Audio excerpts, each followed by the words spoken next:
All right. Sorry about that. Thankfully, we are not live. So, Owen, we're going to play a quick game of this or that. I'm going to ask you 10 questions, and you have to choose this or that in 1 minute. Do you think you can do it? All right. So, let me bring this timer up. Timer is set to 1 minute. Are you ready? Yeah, keep it coming. And the first question is full face beat or sunglasses and a prayer? High heels or high drama? Hi. Contouring or I woke up like this? Snatch the trophy or steal the spotlight? Spotlight. Thought so. Hot Mess Express or Calm, Cool, and Botoxed? Hot Mess Express. Twerk it out or talk it out? Twerk it out. Red carpet ready or Netflix in robes?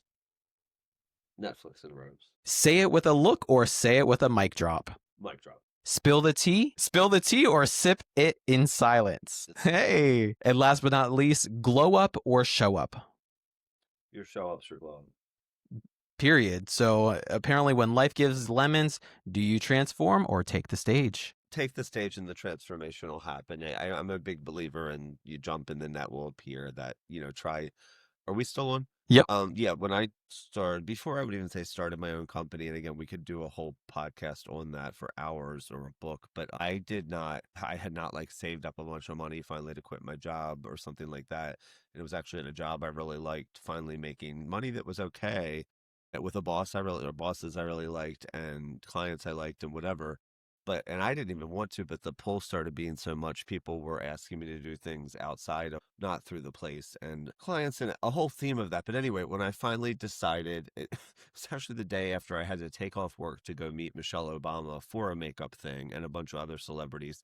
And it was through makeup, for makeup, whatever. And work didn't want me to do it, although they afterwards laughed about it. We're like, I understand. But that was the moment that clicked, and I put in a resignation, the next day or two, and it was 2 weeks and smooth, and I even went back there years later, and I'm close with the people that I had worked for.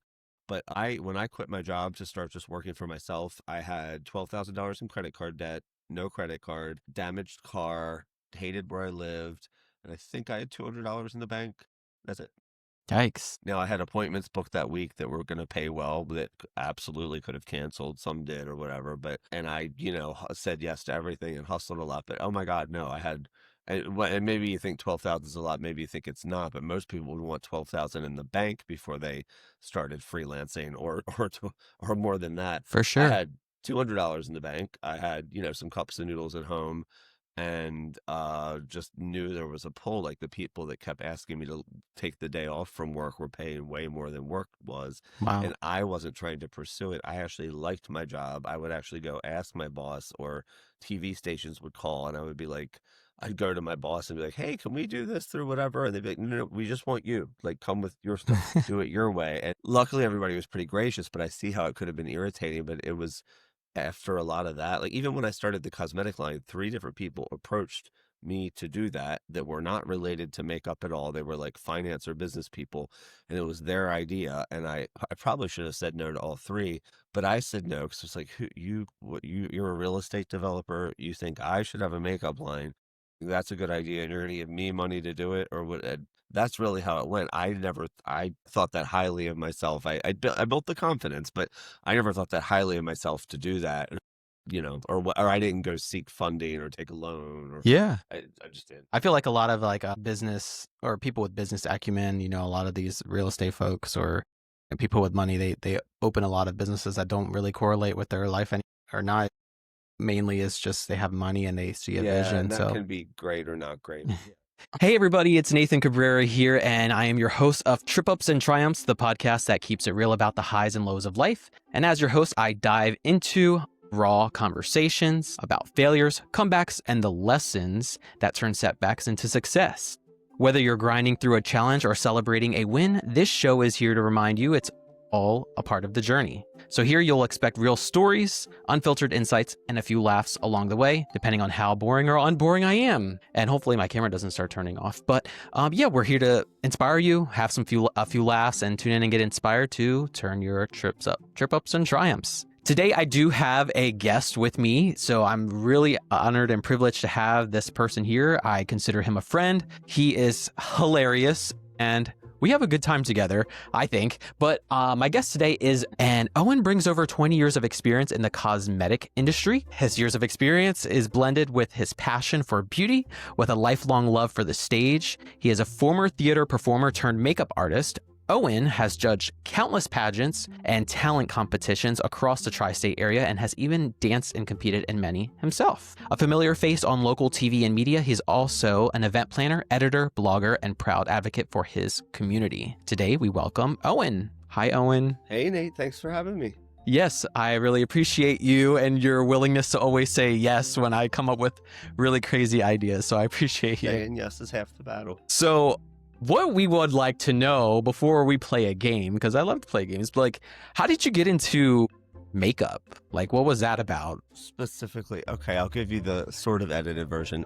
And it's a little bit selfish, honestly. I used to word this differently, but I was always a little bit artistic. As a younger adolescent and into my very early teens, I didn't have the patience to like work on a 2-week art project, and I really couldn't stand myself. And truth be told, I did have acne, weird hair, really pale skin, and was a bit overweight for a while. But a lot of adolescents go through that. But initially, it was lacking any self-confidence whatsoever, being a bit artistic and seeing that there might be a way to change that up or whatever. With that being said, thought of it as a way to show other people what's possible or possible within themselves, whether it's becoming something else or maybe hopefully a better version of yourself. And then locally, not far from where we are today, I got involved with a lot of friends of ours in a theater that started for children and expanded to adults as well.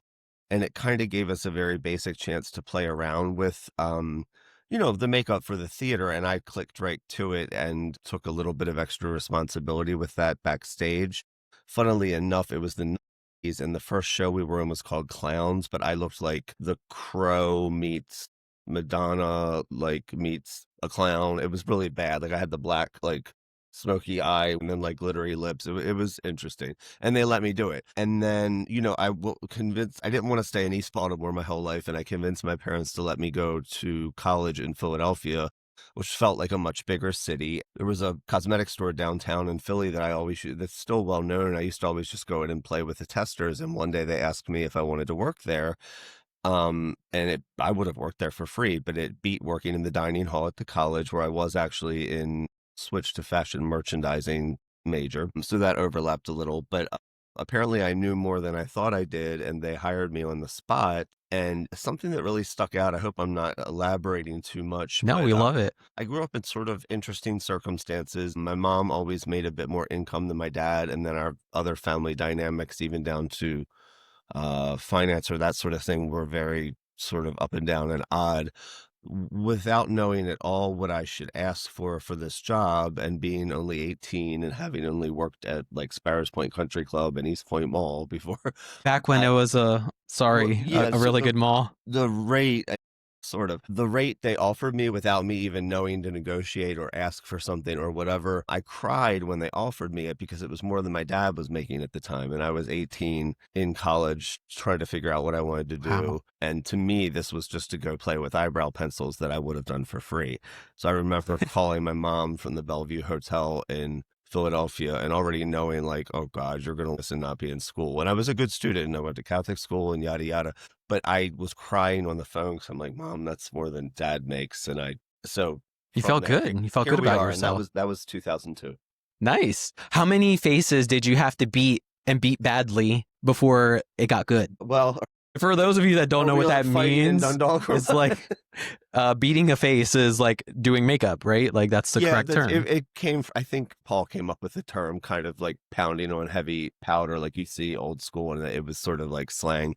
And now everybody talks about it. I knew more than I thought I did starting out, and I wasn't as good at sales as I thought I was, because a lot of it was retail at first. But it's kind of like artistry mixed with psychiatry, maybe like a hairdresser would be. I would say I didn't really feel like I knew what I was doing until around 2005. I was working for Mac, that most people know, and it's different now, but A, at the time they were really huge, and B, they were the only brand, and that was a big jump in pay to Nordstrom. I had moved back home to Baltimore to go to beauty school, actually. They really trained you like really how to do makeup, like believe it or not, even the other counters like a Clinique or Estee Lauder, you might learn this and that, but it's more sales training or a little bit about a product. Mac taught you how to be a makeup artist, like to start there.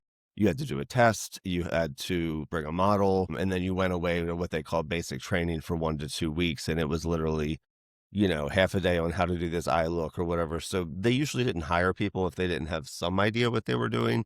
But by the time you were done with that, you had a much better idea. I still didn't feel that confident till a couple years later, but yeah, I guess that was sort of the deal breaker. So they really train you. It's not just like they just let you go and that, You'd maybe be that amazed there's how many don't though. The Mac thing does, and other brands have picked up a little, but you would be amazed how many big, if we're talking about a line like at a Macy's or Nordstrom or even Ulta or something, as long as you can sell it, you'd be amazed who they just sort of put out there. And you don't need a license in Maryland, by the way. You do for like nails or hair. well, there Or you to go. wax, but you don't. In some states, you do need a makeup license. They exist in Maryland, but you don't need one. So you're saying that someone could go in a chair in some of these places and walk out looking scarier than the when they sat down? Oh, extremely common. And the person might be nice, or they might be a good salesperson, or they might mean well. I'm not even trying to bash anybody. It's whoever hired them fault or the way the company focuses. Are we still on? Yeah, Okay. yeah. But no, extremely common. The other brands, especially at the time, now that it's 2025 and everybody wants to be a Kardashian and like expects a little more, everybody's up their ante a little bit. But yeah, oh my God, plenty of people, they just were kind of thrown there and, put on the Clinique lab coat, and they learned a lot about face wash maybe. But no, they absolutely did not know how to do makeup. Even some of the best performers, salespeople, I mean, top performer, like in retail or something like that. But no, this isn't to mock them, but that's extremely common. Yeah. I mean, just thinking about like you said you started what in the early 2000s. So in the cosmetic industry, what has changed the most and what stayed the same? The rise of the internet and Instagram and trends quicker. Like Baltimore used to always also be kind of behind everybody. Like the difference between Baltimore and Philly at the time felt like going to New York. And it's not like there was no internet in 2002, but there wasn't really YouTube. We're just rough down here, roughing Well, it. it was, and there weren't as many things available here. It wasn't as common to even go in like a Nordstrom and see that many men in the department. Whereas, like, say, if you went to New York, you'd walk in Macy's and there were 100 men in cosmetics. Whereas in Baltimore, there would be like one and everybody else was a girl, and that's fine. But yeah, everybody wants to be a Kardashian now. There's a little bit too much access to everything. Cheaper products have gotten better. There's definitely a lot of good stuff at the drugstore. And also, people expect more, like things that before would have only been like a theater trick or like maybe a drag queen or a showgirl or something like that. The average teenager knows how to do or wants. When I was doing even just like to do a prom or something, 15 or 20 years ago, they wore very minimal makeup. You could barely get them to put a lip gloss on. It was kind of like about being shimmery or whatever. Even working at Mac, I made it a year of working there and only had to put fake eyelashes on someone once, which at the time I wasn't great at.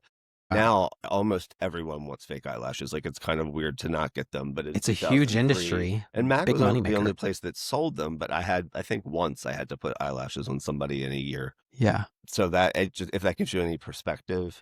Well, you talked about maybe like back then there weren't a lot of men going into these places.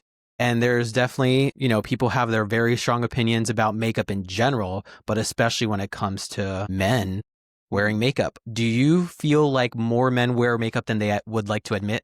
They always have in different fields, or even just kind of the average person that wanted to look better, but it's more talked about now. There's more things out there now. There's more things that are even marketed to men, or Chanel has a whole line at certain stores in bigger cities. Boy, which sounds kind of weird. By the way, Coco Chanel dated someone named Boy in France. It was just like that was his first name, so it was a play on words. But it's a whole men's line of really natural looking stuff. Culture question. But I mean, even like I could tell you what foundation and powder George Bush wore in 2001. So they all wear that. But yeah, that's actually really funny because most of the time, and yes, I mean, it's also much more common now to see like the Adam Lambert looking type of a guy. Like it's very obvious that they have eyeliner on, or that it's blue or something. Nobody's trying to just look like they're a little sun-kissed or more awake. It's sure. I've even seen online more recently like these. I think it's normally like it would be an eyeliner or a mascara, but it's for the beard. So like Yeah. I don't know if it's actually designed different, but men, are trying to get achieve. Look, mine looks kind of crazy right now, but like the achieve the Drake look. I call it the Drake look with the Without beard, hair dye or filling it in and basically. that was always done. Like all that you could watch Days of Our Lives in the '80s or Dynasty, and they absolutely were doing that. And because the cameras were so bad, then you could sort of see it in between. People didn't talk about it, but yeah, now I'm amazed how many heterosexual men or sports stars even or whatever are just like, yeah, of course I want concealer. Or one that really sticks out, it's not like a guy on TV or a movie or something like that. A lot of bridegrooms, they think nothing of the morning of, because like the Friday night before they had the rehearsal party or bachelor party and they were drunk. So their fiance or even themselves, it's extremely common for them to like jump up right as the girls are getting ready and be like, can you please cover this pimple, or like make me not look blotchy and drunk and stop sweating. And that's in front of all their guy friends they grew up playing lacrosse with or whatever, but it's extremely common and they're not that shy about it anymore. Yeah. No, I think it's a step in the right direction. A lot of people, again, would argue with that, but I think like, beauty standards are different all around. The guys in ancient Egypt all wore eyeliner. Cleopatra did. They invented the kohl eyeliner. Not that we should do everything the Egyptians did. That didn't go so well, except for some floods lately. Yeah. Well, another history lesson brought to you by Owen. So how do you define beauty today versus maybe when you started? I think there's something for everybody. I think sometimes it can go too far of trying to make everything different or trying to stand out when just being you or the best version of you would be fine. Although I suppose you get to decide what that is. But it wasn't that long ago that you really couldn't find as much for like darker skin tones or different ethnicities, even. And now even like I keep going back to MAC, but they were always known for having, since like 1988 or so, a really good range for African Americans, or no pun intended, but like a more yellow thing for an Asian tone, and and then really pale stuff for porcelain people, where they didn't end up with like that orange line around their face if they were really Irish or whatever. Like back in the, but I guess early 2000s, that was a really big thing, like the neck, the old CoverGirl powder. So even the brands that sort of specialized in doing that right back then, they have 3 times the offerings they used to have. But it's scary for me to think or look back to, not that I don't even mean 20 years ago, 23 years ago. I'm talking about 10 or less years ago, how many really big brands, I guarantee you didn't. And unfortunately, it lends towards folks with darker skin. It does cost, it's not fair, but to be fair, from a production standpoint, a lot of times the darker pigment is harder to make look less chalky or get just right or balance how many offerings there are, but it's just necessary to do. You have to be fair. And once it's out there, people appreciate it. And you really, there were all like a lot of deeper skin tones always liked eyeshadow and lipstick and that kind of thing.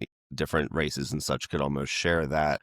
But now I believe interesting colors of skin, or we have so many mixes going on now anyway, they are the biggest sellers of stuff where they usually didn't used to be that category. Like if you took an African American line like Fashion Fair, they might have sold the most lipstick compared to something else. But now like their face powders and foundations are making millions more than just kind of like the little old Caucasian lady lines that were the opposite of that before. I hope that makes sense. Yeah. No, it's mostly a good thing. I definitely have noticed that trend. I think Rihanna's cosmetic line is absolutely like known for its variety of pigments and shades for their makeup. Like, would you agree that's like the biggest one, or at least marketing wise? When she did that, I was surprised too, because for a long time, like the celebrity lines could be just kind of junky with their name on it, or weren't that quality. Name some. Now I'm just.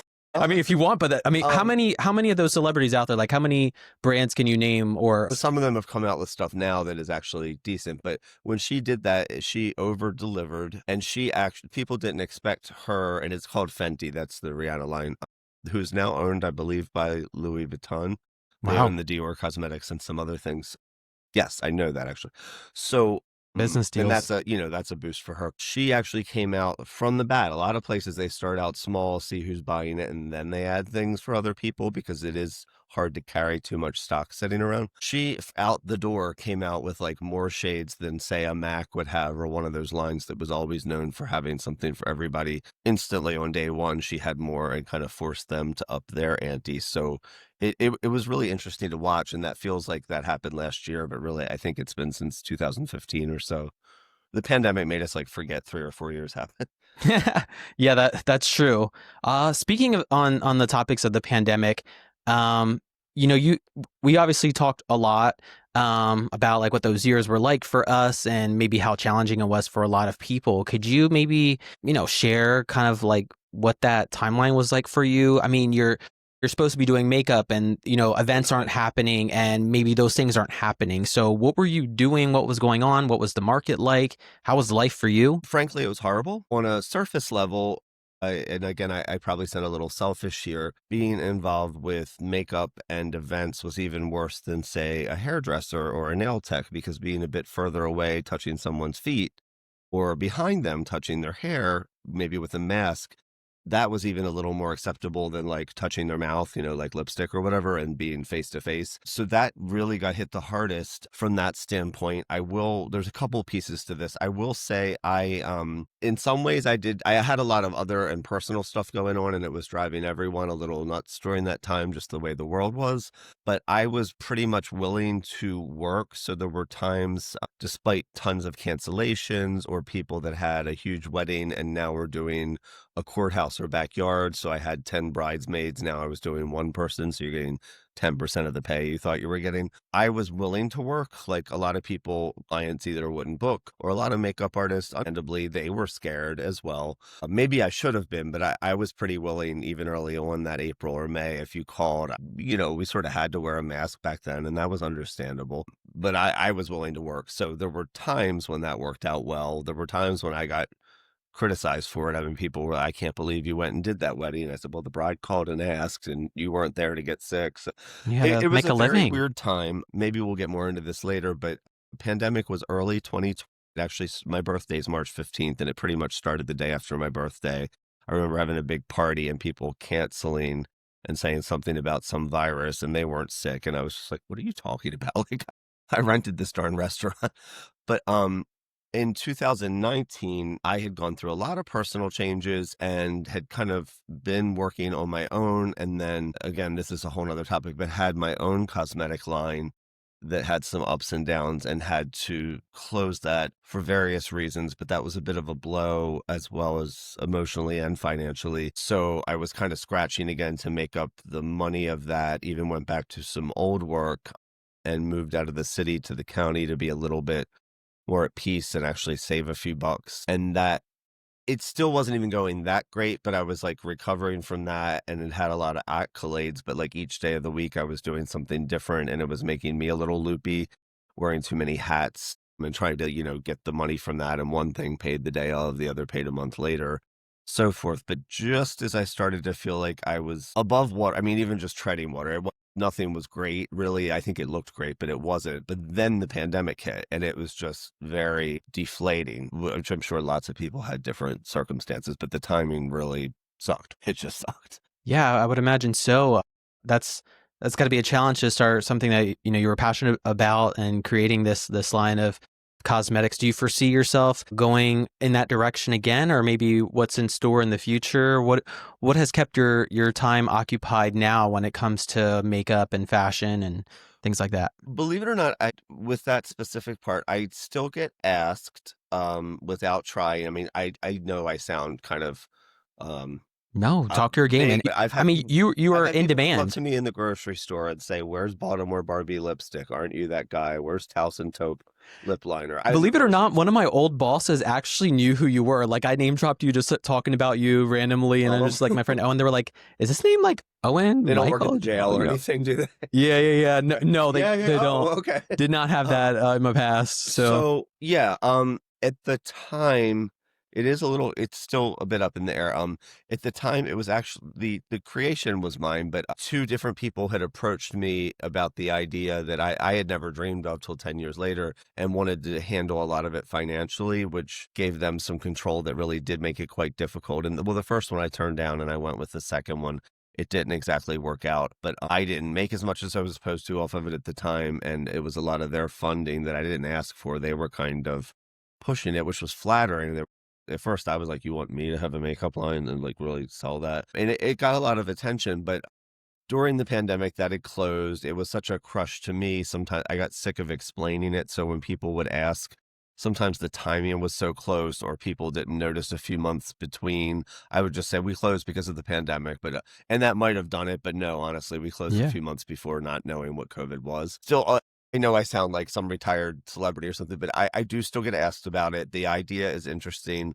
A couple times I've gone to, but where I'm, besides work separately, where I'm at with that right now is if I did it, I would do it very small and it would still be local focused. Like there would be a Baltimore Barbie lipstick. I had an orange lipstick called Bird that was for like tailgating the Orioles and stuff like that. But it would be just a few things. We had 260 SKUs, which was a lot to start out with. And it felt right because it was a whole line, but frankly, it was too ambitious. And now, due to different life circumstances, it makes it a bit odd because you would think I could probably fund it myself now, or if we were starting smaller anyway and not 260 some products, but perhaps 5 to 10, that of course costs less, but it's really hard if you've had your name on something. It was called Owen Michael Cosmetics and seen that sort of ripped apart. It hits you. I used to read, brands that, I don't know, Halston or a clothing line or something and their stories and maybe how they went from being really expensive to being picked up by Sears and then closed or whatever. Right.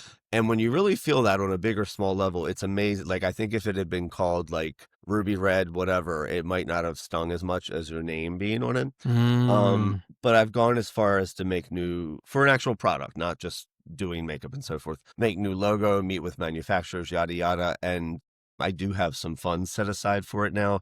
But where I'm at, honestly, is I don't feel entirely like that's right. And going back to what we talked about earlier, I felt this before, but the timing was different before the pandemic and my life was different. There's so much good out there. I sort of don't want to compete. There's also too much out there. I go into Sephora and Ulta, which I've held management jobs at both before, and I don't know what half the stuff is. I can't keep up with it.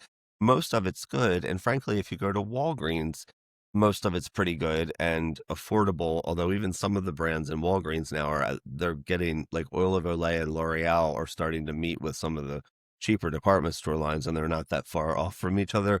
But the thing is, even the cheaper stuff is pretty decent now. So if I did it, it would have to be very local. It's not that it wouldn't be great or quality, but competing isn't where it's at, making it kind of a niche like Baltimore fun thing. I think there'd be success, and then me or whoever behind it helps as it did before. But it's very hard to make some new idea totally that's any better than the massive amount of stuff out there right now, which is really pretty decent. So yeah. that's all on hold right now as far as actually a product. Never say never. And that's great advice for people that are looking to maybe go out on their own. Maybe they're looking to expand on their own business ideas. You need a point of difference anyway, or something that someone's not doing for it in 2025, no matter what the industry is. You really have to have something unique or you just sort of float. Yeah. I mean, like you said, there's tons of competition, which is not to discourage anyone, but there has to be some type of attachment to like the brand, the identity, and there's just so many variables about it. I think, like you said, in this age of social media and Instagram, there's a bunch of people that want to become like the Kardashians or like an influencer and someone that is capable of doing X, Y, Z because they see it happen, with everyday people, which is great. But it can also, to me, kind of send a false message and hope that, like this is just something that I have to put a couple of hours into and it's automatically just going to work out for me. And it's so much more than that. It's time, energy, investment. Even all the influencer stuff or online marketing and sales or that whole shtick, which still works and is a thing, and the people that started it early and kept it going, not just efficiently, but consistently, are still doing well with it. But a lot of that is actually crashing. It's looking more and more fake. It's more obvious that it's just promotions one way or the other, whether it's an endorsement or a pyramid company, I'm not going to say scheme, or multi-level marketing. Multi-level marketing, or people selling something online in a fairly simple way. It all looks the same. The intro looks the same. Even the biggest brands in the world, when they come out, just repackaged. Yeah, but they're even the owner of a brand. You could say Estee Lauder or something. Their post of the day it's not that it's not good or professional, but I can pretty much tell you exactly what they're about to say and why. And you can Mm. scroll back to last year and see how they said almost the same thing with something else. And it just feels sort of tired to me. And I know people trying to start that now aren't doing so well with it. Some, and a lot of them fell off or it felt artificial during the pandemic. A few that were consistent, it still works. But I used to be so in that world and actually do well with it. And it helped a lot in various avenues. But it makes my stomach a little off now. And my stomach's grown. That was the pandemic too. But I don't have the taste for it anymore either. I didn't mean to be super fake with it. It was genuinely good intentions. But I guess any advertising is a little bit of fluff. Yeah, too much of it nauseates me now. And I used to work with like the food bloggers or, I worked for 2 magazines. I used to write for a social column. It wasn't mine. And they're still going. And I liked that. I guess that's a bit different. But what I eventually started doing for extra money and then have still done a little of lately, I stopped last year, I guess. It is a longer story, but certain places, oftentimes a salon or a clothing store, would pay me to do their social media because I Mm. actually was pretty skilled with it. Although now stuff moves so quick with TikTok and all that. I'm kind of an expert on it, but like I don't use it because I would be addicted to it and never get off my phone. And as you know, I'm bad with that anyway. Some local, mostly local clothing stores or salons or that sort of thing would pay me a weekly or monthly retainer to do all their stuff for them. So the manager could manage or cut hair too, or whatever they do. And some of it would be also producing some content, whether it was simple or maybe a whole real photo shoot or whatever, but it wouldn't really be my page. It wouldn't be on my page. Maybe I would be featured a little, or of course I'd hit share, but it didn't, you know, as I started to maybe care less or not worry so much about reputation and I still have a work page, but eventually I started on my own throwing in a political opinion or just goofy stuff or whatever and Some didn't people would care. say doing too much, Well, Owen. No, I don't yeah, no, know. no, that's fine, but No. I knew the effect, and there were Yeah, and are some positive things of that too, but what I could still do well with and not have to separate it or only hit a certain category was other people's things, but then that was okay, but it kept me too running all over the place to like salons in DC all the time just to get a photo that frankly sure. someone could have done for me and sent it to me, but they don't know how to turn on their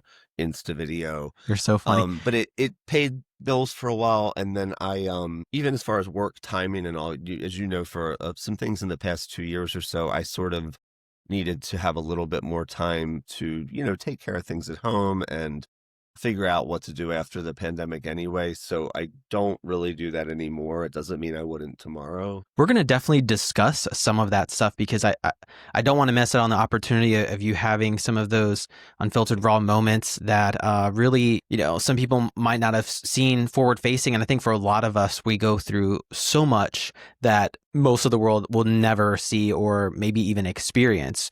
But what I will say is Owen is not kidding. He is unabashedly himself. And I love that because he's confident and he is happy to share his mind. And some people would die for just to have an inkling amount of like freedom that Owen has to do what he You have does. to kind of make it yourself. I've always said, even before it was a personal thing, just from work or years of different cosmetic jobs or owning my own thing or whatever, I've always said, I can tell you what not to do. Like, ask me whatever you want and I can maybe make a suggestion. But mostly I can tell you how I made it through 23 years of mistakes. But now I'm a pretty open book with everything. And I will say with a lot of that, people say, oh, well, maybe you're more financially secure now, so you can speak your mind. I started being a little bit more open about my personal life or difficult things or even some terrible things. Actually, when I was not making that much money or early in the pandemic where everybody was broke and, that $600 check that I don't think I got didn't go very far. So it's not entirely true that, things are a bit better now. I was sort of willing to do that when things weren't great, and maybe it's because I just threw my hands up then, but that the way people view it isn't entirely true. Yeah, absolutely. It's, through their lens and, skewed view per se. But And the uh, truth will usually grab someone or, get the right audience. And that wasn't really even my goal then or anymore. But, you maybe just attract the different tribe then or appeal to certain people or someone else appreciates you that didn't before. And at the end of the day, the truth is the truth. And we all have probably more weird stuff going on than anybody knows anyway, if everybody just opened their book, you know? Yeah, if everybody got their skeletons out of the closet, I admire maybe. you about that a lot as it's helped me and vice versa maybe. But Yeah, no. here we sit. Yeah, no, I appreciate that. And I think just me being vulnerable in the last year alone has allowed me to escape those masks that I was wearing in the past and those what I'll call strongholds that kept me kind of like recluse or afraid to just be around people to the fullest extent because you feel like you're constantly on guard or having to hide parts of yourself or like would people still care about me or love me if they knew this and Well, whatnot. So I think I or we or many, put yourself in a worse situation out of embarrassment or pride or unwillingness to say you need help or even, admit you can't afford something or this or that, even down to like a living situation, especially when I briefly was a little bit of a public figure, but wasn't always making that much money. So many people would have helped with this or that, or it wasn't even that much, but I was so embarrassed to say, perhaps I had mm, trouble with rent or whatever. It was shooting yourself or on a bigger scale and just different things.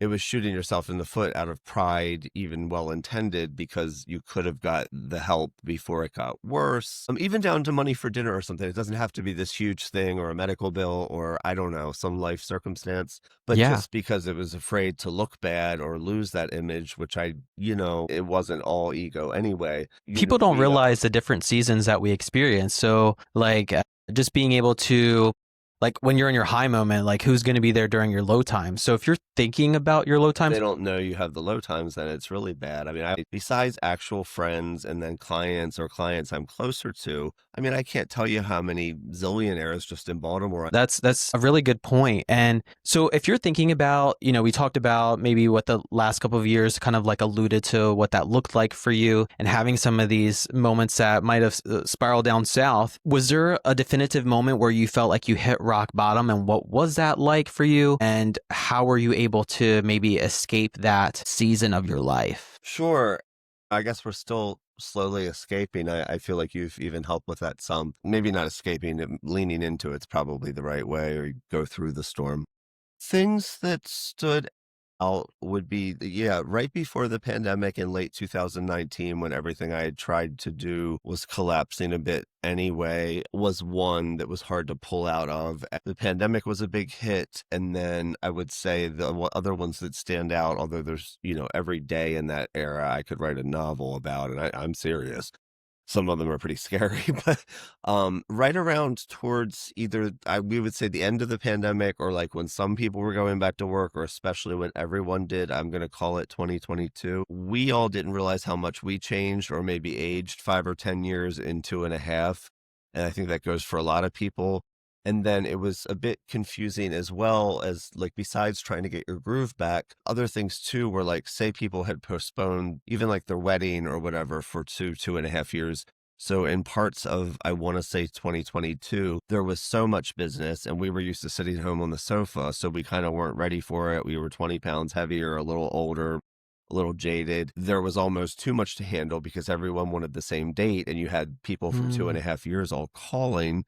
And of course, you wanted to make up the money that got depleted. You wanted to accommodate the people, all those reasons that are fairly genuine, while not realizing that everything, including the world, had changed a bit, maybe not for the better. So that was quite a hit where I felt like I started to crash there because I was getting a lot of work and I was saying yes, but it was too much at once. And I had gosh, did I have a lot going on at home, but I didn't realize I had been worn down and tired of it, as many people were in different ways, and wasn't ready to go full steam ahead again. So, and I even took on things being like the leader of different boards and committees, which I knew how to do, but it was like anything to get back to what was before or get back, get yourself back out there. And it definitely led to some crashes. I know other people too, but God, did I have a few crashes that, and led into other things, just this weird cycle of 2 or 3 years that got really difficult. Then things sort of reopening right after, and that was starting to cause more issues at home that I guess there were always things going on at home for me. And then in basically the holidays of 2022 into early 2023, I had just horrific things going on at home to where you couldn't work, or every month I'd try to go back, and I just, we can get more into that as much as you like, but Yeah, I mean, feel free to. trying to adjust to 3 depression medicines, or, parents dying and things like that. Plenty to say there, but it just, Yeah, I there feel was like no clawing out.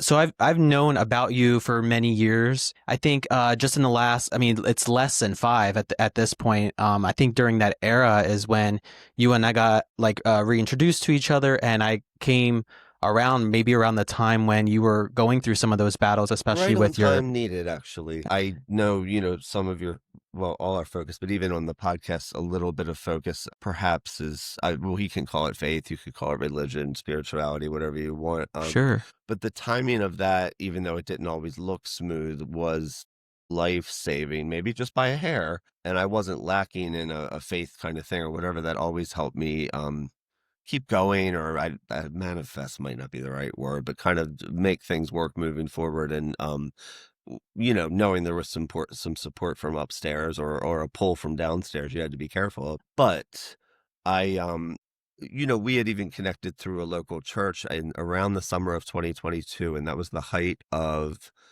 everything I was just mentioning coming to a head. And it was nice because I was having to spend more time with my family on that side of town. And a lot of people at the church, I realized I knew a couple through work, and then tons through childhood, who I needed to reconnect with anyway. And I mean, the timing could not have been a day later. I mean, I Yeah. still went through hell, but I feel like it was life-saving. And that's even with, I wasn't lacking a church before that, or lacking a belief in something, or, whatever. I grew up with fairly strong, I guess I'll just say, religious beliefs, and that was never something I struggled with. But I mean, being like really hands-on and spending more time with those people, which you were, whatever, a big part of, if that had happened even a month later, the damage could have been a lot worse, I feel. Yeah, no, I appreciate that so much. And again, it kind of expresses the continuing theme that I've had with some guests, and that's like having that community base, or just like that support system that helps you go through like these really hard times. And yes, we say like we could have done it all alone, and there's been moments where I'm sure you have, but We're kind never of just really to. alone, I think. Yeah, Yeah. no, Oh, so dry throat. but yeah, you're certainly right about that. We got reconnected around a very difficult time in your life, but just being able to connect with you, and you reconnecting with some old friends, and then some other community members that you maybe have known of before, kind of to uplift you and kind of transition into this new season that you were undergoing, because you went through some more challenges after your mom's passing. Things didn't It get didn't just better. stop there. Or, there's that, and that affected everything. But I mean, I still was just a thread above. I don't know if it was checking out myself or whatever many times. So it's not like I could write a whole book about how a certain church or person, even if it kept it right at baseline or 1 inch above water, I guarantee you without that there, it would have been underwater. And I have no doubt. I mean, there's zero doubt in my mind. It's like that picture of the iceberg, and it's like a little bit above water, and then there's the whole chunk under it. Yeah, there wouldn't have been a chance in Hades if those other things weren't in place right when they were. I'm very confident about that. Sure. There are some things that I did want to like to touch base on, so that people could understand, like seeing you online, you're just a very happy, fun, sarcastic in a positive way, person that is just full of life, energy, and just activity. Like there's always something fun that's going on. You've even like invited me to like different outings, which we've networked with other people, and maybe some future guests that I'll be having on the show. And it's just really great to see. Yeah. And if at any point it's just too much, you let me know, or just like, hey, I don't. No, it's fine. I didn't want to skip that, or maybe I should skip. You know what I mean? All good. But yeah, so just kind of like, assessing like who you are, and how I've experienced you as a friend, and as a human being. I know behind the scenes, like you really endured a lot. I just kind of like took an internal log of some of the things that you had shared and experienced, mentally, physically, self-harm that you've experienced, and also just within your family. Like you said, you lost both of your parents in just the last few years. A lot of people will say like, man, like, can life just give me a break right now? And I just felt like I felt really bad through a season that you were experiencing, because it was just So, one thing after another, and just checking on you, and I know other people were too. Like, what were some of those things? What was that like? Yeah, I know it's deep, so I don't want to push you, it's fine. further than It's what you hard are. to sum it up. I'll try to give like an edit there. Yeah. What were But those things? again, I'm a pretty open book. It's just a long book. I know you relate to that. I will say you've always been a help, and there were times even this sounds like a cheesy Oprah episode, but I would say to myself, at noon when I was finally trying to get out of bed, I was like, oh, and Nate got up today. Why don't you? As Oh, funny as it sounds, honestly. But yeah, a very brief summary of it. Things were, never as great behind the scenes as they looked, never as great financially as it may have looked. And it wasn't trying to be fake. It's just you can't share too much of that or people get sick of hearing it and you don't grow any. Frankly, I got better tips when I had financial tips, like for a service, when I had some money than when people knew I was like starving, that then they tip you $1. It doesn't make any sense. But had been in a series of relationships in a row that got very physically abusive and other complications. Some of it pretty bad and leading to other things with other people involved in it. And then quite frankly, I, had to drink a bit to deal with it. And then that caught up. Family wise, of course, it all overlaps with the core. Probably your family and home is where things start, or maybe a childhood thing catches up and so forth. A lot of my family had different struggles going on, and some of those around still do. And my family were never much in the way of drinkers or druggers, if I say. They're just naturally crazy. And I don't know if that would have made them better or worse, but yeah, in one swipe, I was clawing out of, financial difficulties in the pandemic and that wearing me down, and then a few, really I mean, quite frankly, violent situations. And then my mom, who was a psychiatric nurse and kind of a champion for this sort of thing, we had to put my dad in a nursing home. My mom checked into a mental hospital on Christmas Day and took her life January 11th in my bed. I found her, and I really, to this day, I wouldn't have even said, oh, I wish my cousin did. I wish the mailman did, and I wish they sent me a text message. That would have done me just fine. People are like, well, how old was she? It doesn't matter. You can do that at any age, and she wasn't very old. My dad pretty much crumbled right after and went downhill really fast. And I'm an only child, so that was hard. Luckily, I do have a lot of support or good friends or whatever, not a ton of family. The ones that are around are pretty good. And then all that was still happening. And I will say, I mean, even the night like my mom passed, and then people ask stupid things like she checked out with some bottles of pills. My mom didn't even drink coffee in the morning. No, I'm not defending her. She wasn't a pill addict. She was a nurse that could go get some the day she wanted to leave us, just to clarify. And yeah, I mean, the first person that like came running up the alley that night when that happened, quite frankly, was you. And that sticks in my head. So thanks. And Lord knows you've been through some things with that in the past, I guess longer ago, which have helped me. But, dad right after that really wearing me down, trying to decide if, work or not. And then, I mean, frankly, it's nice, if your parents leave you a car to sell or something to help financially, but knowing what to do with that or whether to distract yourself with work or not work at all and things like that, or accept that you're going to need some help with some things, maybe not just physically, but more than a good therapist, frankly, and 10 other things. That was quite a balance. And then my aunt and uncle had just passed, and I had some other people I was close to actually died during the pandemic, not of COVID, sort of other strange situations. I mean, nobody minded saying that was too much. And then I don't mind talking about this, but it's such its own category. It was, it was causing me to drink myself into a ditch, and I didn't mean to.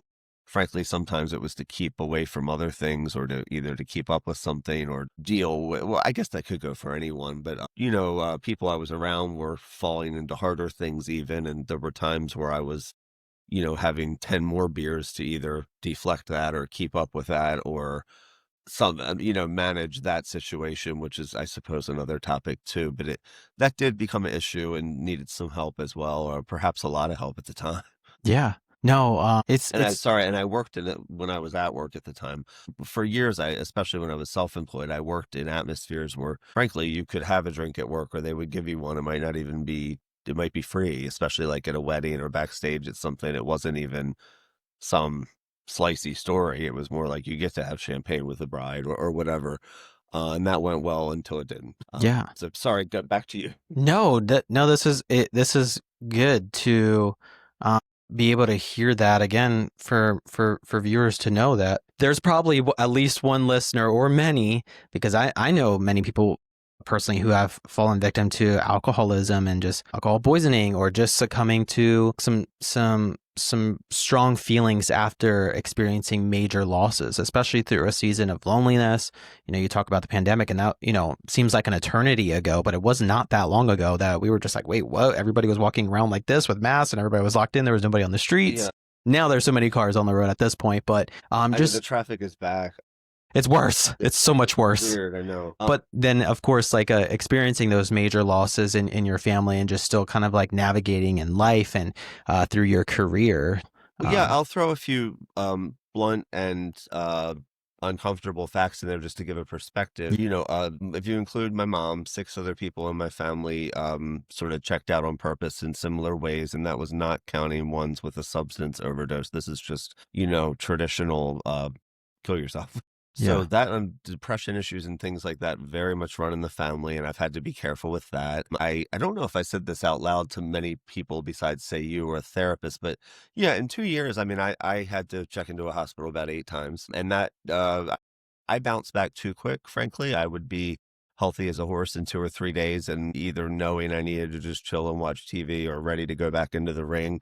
And I mean, I'm even impressed with myself, but that was confusing too, which probably led to that happening. But yeah, I'd never been in a hospital in my life for even a sprained pinky finger, and then about 8 times in 2 years. And it got bad enough where it was almost an unconscious thing. But there were 2 times, once right before that, and then once right after my mom. Besides the accidental times where it did cause an issue and I was in a hospital, but it could have gone past a hospital, frankly. Mm. There were 2 times where I was pretty close to leaving us on purpose as well, and Yeah. I don't mind talking about that, but it gets pretty nitty-gritty, even as creepy as, like, bulimia creeping in, which I never understood. I don't wanna understand. Luckily, that's not an issue anymore. But, I mean, I had, like, the frankly, my mom's bottle of pills, and I would chug them, and then I would make myself puke, chug them again, make myself puke, chug a bottle of whiskey, take the pills again, hoping and then I would like black out, but not quite be dead. But and then there were worse things, worse situations or worse times where I, was about ready to leave us myself. I'm glad I didn't, and even then it was sort of uncertain, but it just couldn't see up from down, even with a lot of help or a depression medicine or 10 or whatever. It was still pretty scary. Yeah, I think I can't believe some of it myself, or stuff that I with my own hand did to only myself. I never, except for worrying people, I didn't mean to bother anyone else. Of course, if they had to carry me, I'm sure that's annoying. But Yeah. I know I'm getting heavier. But The only time I worry is when I don't hear from you, Owen. thanks. Yeah, If I don't get a message from you, then I'm like, what the heck is going on? What is he doing? Well, some places they take your phone. Yeah, right. Or you have to put it down. You're in service or something, or you're working. Yeah. Speaking of which, To answer your earlier question. Yeah. I always have to joke, say I'm there. I say it because it's true, and that is why it's funny. But it definitely can be a self-defense or a survival thing to just Absolutely. joke about stuff. But I've tried to work on that or been told I shouldn't do it so much, and I get it. But I can think of unhealthier things, and unfortunately, that's just me. And a lot of great comedians, that's where it comes from too. And we're just flat out Do you saying, have a favorite? "Oh, comedian."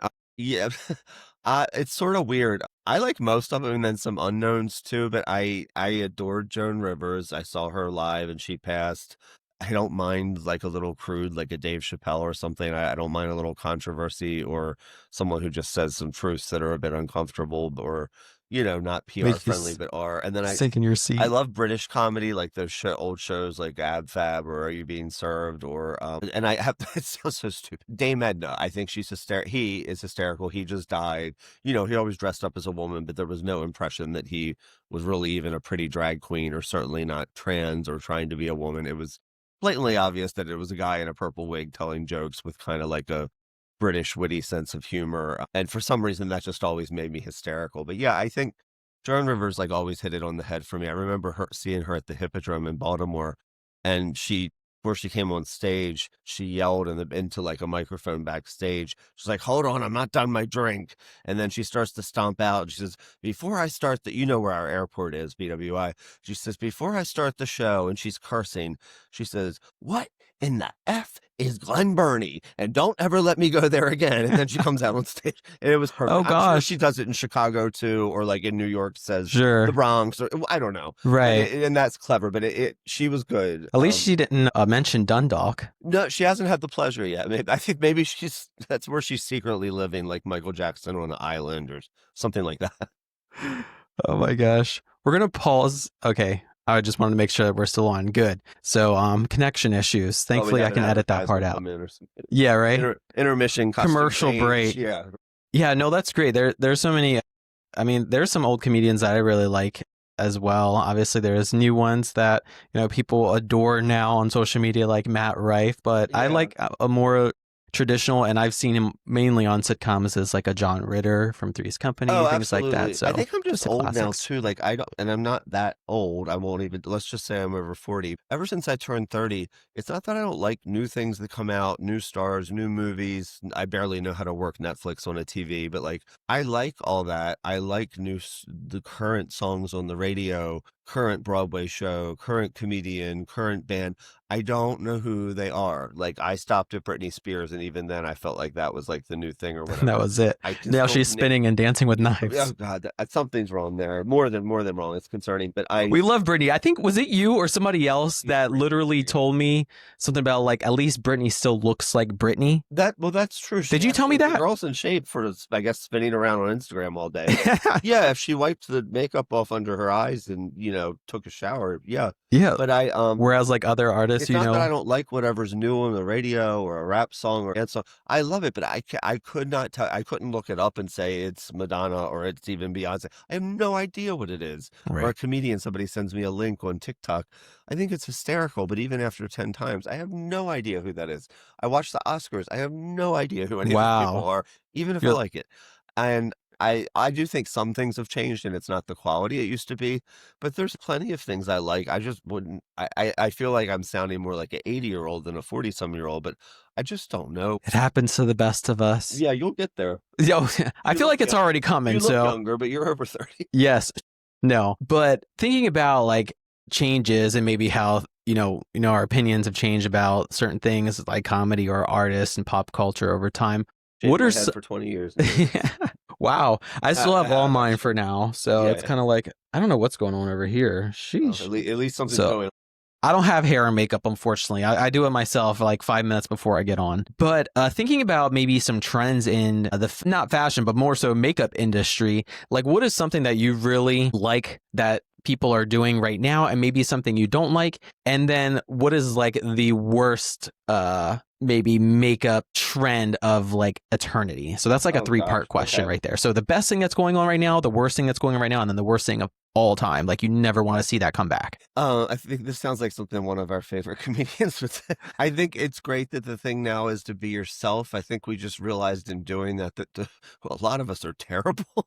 Or like, there's something for everybody or your own taste. You don't have to fit a cookie cutter mold. I think some of those molds and dress codes actually were there for a reason. We should have stuck to them. Yeah, it should have stayed in the draft. Like you shouldn't have walked out with that. It's cute now when they have the 95-year-old grandma on YouTube talking about lipstick. That's fine. It's funny. It's nice, whatever.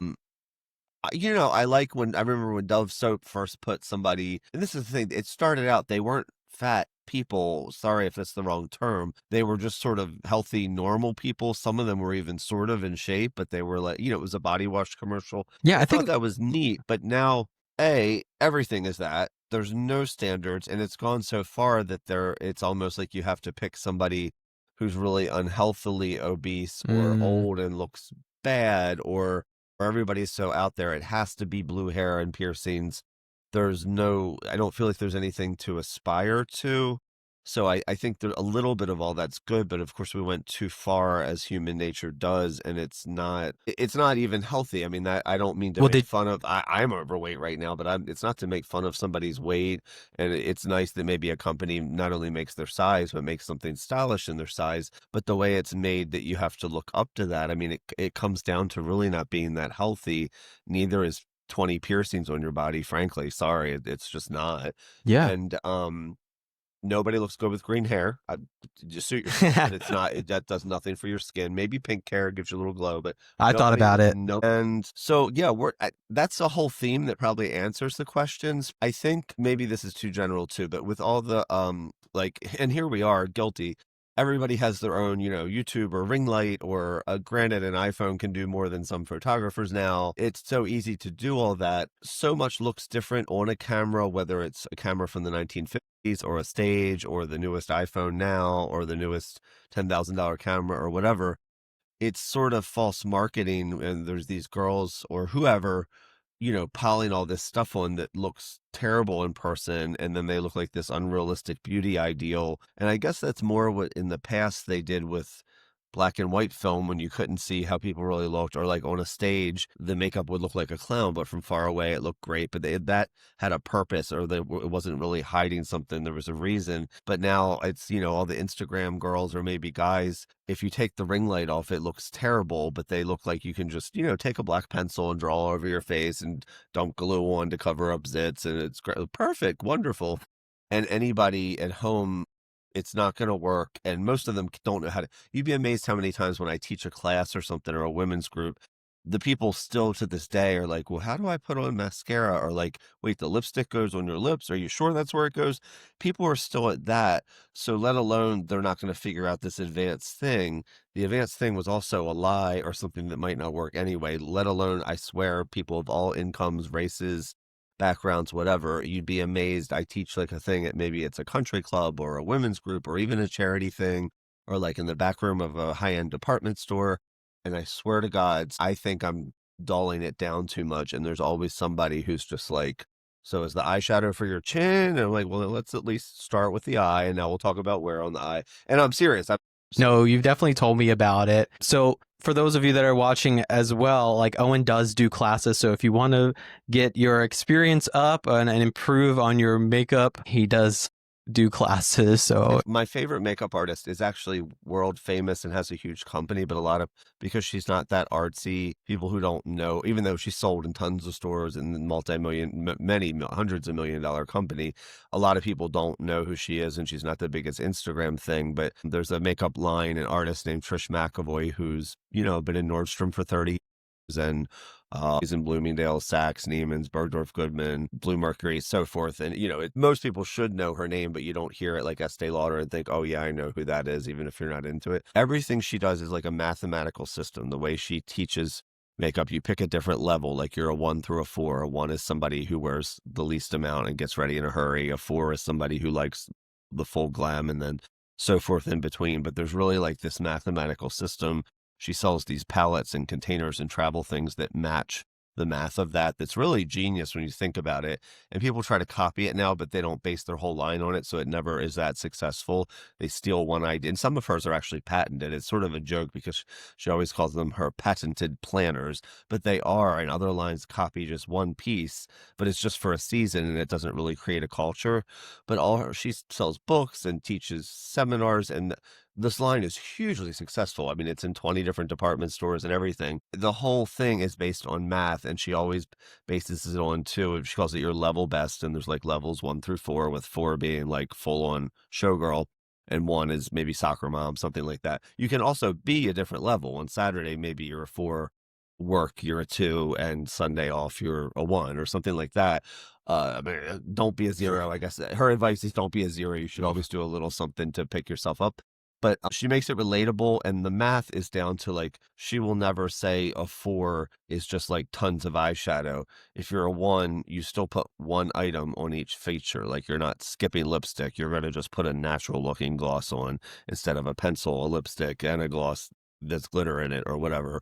You're not going to not put anything on your eyes. It's just going to be brown mascara and one base shadow out the door that you could have done with your finger versus, RuPaul. Yeah. But it's always balanced. Like, it's not like, okay, on those days you're in a rush, just do your eyes and let all your zits show or whatever. That's not how she does it. But it really comes down, like, it's math. I don't know how I landed in that topic, but it really is. No, that's good.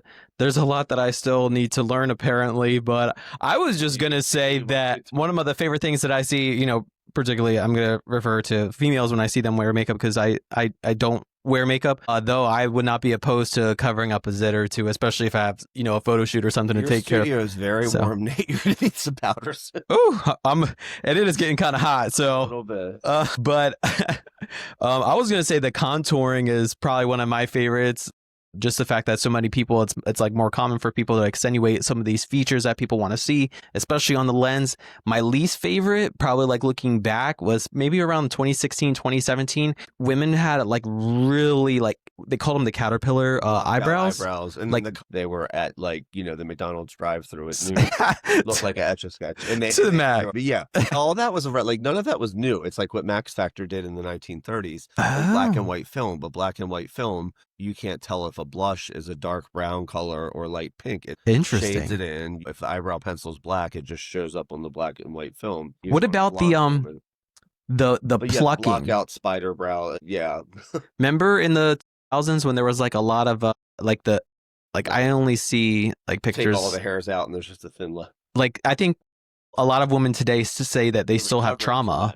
Like their eyebrows are still trying to grow back. And now I feel like I'm doing the rock eyebrow. It's either stuff that really fakes that, not just a pencil, or, really expensive sort of like skincare serum products that help regrow hair.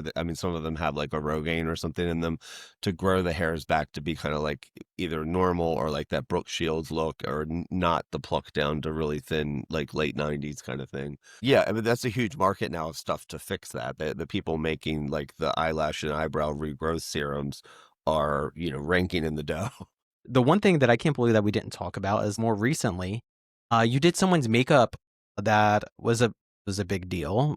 That's sort of family friends. Yeah, I'm sorry, Joan, I've done a lot bigger people than that. And then if you want to talk about reality shows, I've done a lot of the Real Housewives, seen buck naked, didn't ask to. Oh my! Barely got paid. But they were the experience.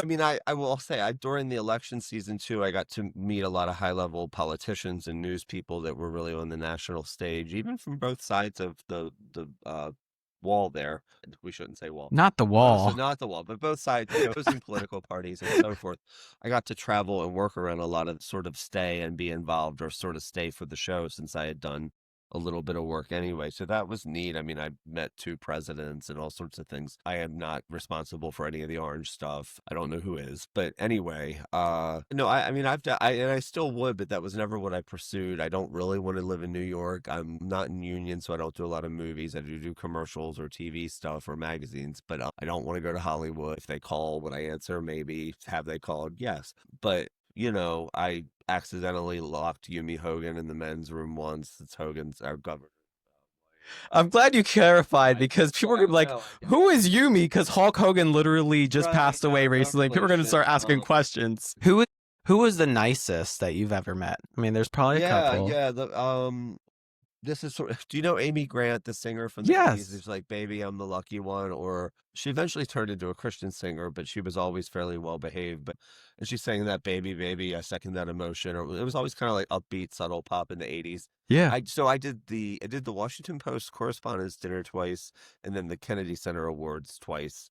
And that, they usually pick 5 celebrities each year. And like, I met Sean Penn, but I didn't do his makeup. Met Julia Roberts, but my friend did her, and so forth. And I knew you in that time. That was like, come on, Julia, let's go. Yeah, she was interesting. But I'm sure there's others, and you would be surprised who's not nice. But Amy Grant was the sweetest person. And it's funny, I did her best friend's makeup as well, who was kind of like her date to the award show at the Kennedy Center last year.